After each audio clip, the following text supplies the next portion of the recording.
Alright guys, so far so good. We understood all the flex container properties. We have seen how we can align the items on the main axis as well as on the cross axis. We have also understood how to utilize the extra space inside a flex container. So like flex container, there are few properties that we can apply on flex items also. These properties are order, flex grow, flex shrink, flex spaces, flex and align self. So what were the properties we are going to see now will be applied on flex items. So for example, right now we have a container and inside this we have different boxes, and I have already made my container as display flex. So right now our container is a flex container here.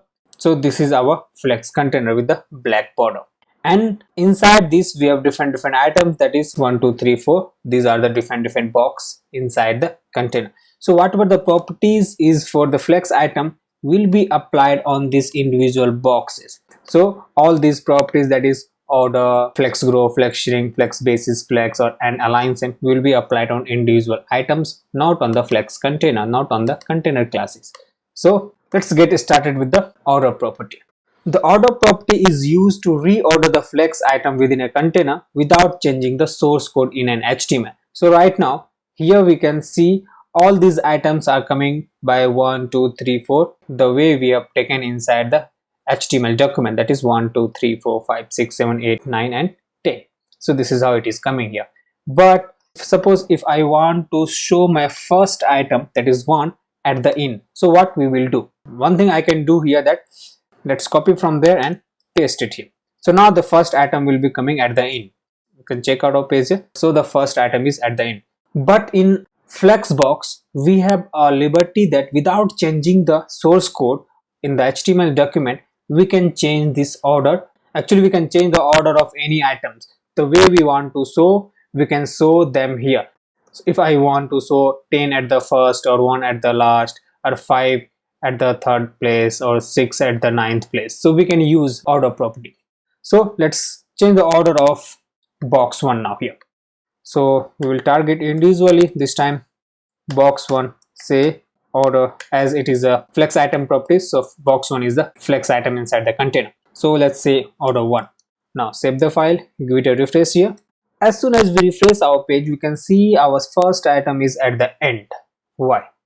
Because we changed the order property to 1. By default every item has a 0 value for the order property. That means each and every item here, 2 3 4 5 6 7 8 9 and 10, the order is having 0 now, and the 1 is having order 1. So that's why 0 is coming after 1. That's why this 1, that's why our first item is coming at the end. The order property accepts unitless value. It can be either negative or positive. So if I say here negative here, we can see our item that is coming at first, because -1 is less than 0. That's why in the order -1 will be shown first, then rest of the item. So these are having 0. Now let's change the order of another item, say 5. So let's say box 5 order, we can say here, maybe say 5 here. Save the file and check out our page. Alright, so 5 is coming at the end because rest of the items is having order 0, but 5 is having 5. That means 5 is greater than this 0. That's why it is coming at the end. Let's change another box order. Maybe box, we can say 7. This time say order -3. Save the file, give it a refresh.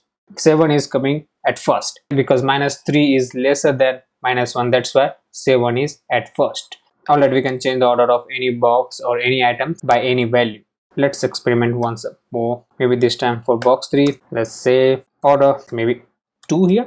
So 2 4 6 8 9 and 10 is having order 0, 3 is having order 2, and 5 is having order 5. So that's why 3 is sitting here and 5 is at the end, and rest of the order 0 values, and then 1 is having -1 value, and 7 is having -3 value. That's why 7 is coming at first, and then 1 0, then 3 and 5.